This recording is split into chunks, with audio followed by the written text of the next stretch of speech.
All right, so I'm not sure why my children are subject to enduring their worst nightmares, but can you imagine as a kid coming home from school, thinking everything is normal, being happy with your mom, happy with your life, and suddenly police show up and rip you out of your home, away from your mom, and give you to their dad outside, and Melissa, the dad that's never cared or until now suddenly, and Melissa is the dad's girlfriend who they've only met like one other time.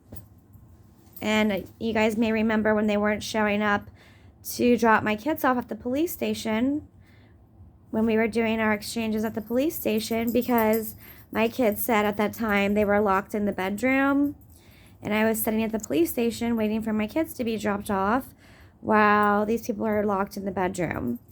Then you meet this woman again, and you've only seen your dad barely every other Saturday night for the last year because he hasn't cared to get you.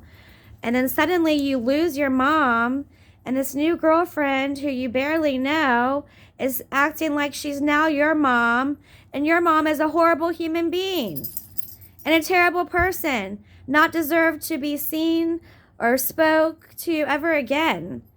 It's insane. It's unheard of. You only hear about this shit rarely with my judge, my custody judge, or foster care cases that I'm posting about people from all around the world. You don't lose your kids in divorce court. We're not even divorced. We've been separated 3.5 years. This is child abuse. I haven't talked to my kids in 2 days. The wizard messages from these people are so cruel and heartless, telling me my children are better off without me. Are you serious? Do you see the difference in my children? Anyone who knew them when they were with me versus now can see these kids are oppressed and do not smile. Yes, great. They're still out. My sister wife is trying to live my life.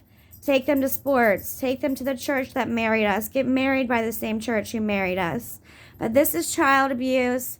This is extreme. He's allowed to avoid a court order for 2 months, keeping my kids from me, which has been going on since these wiretapping charges, and they stole my kids by police.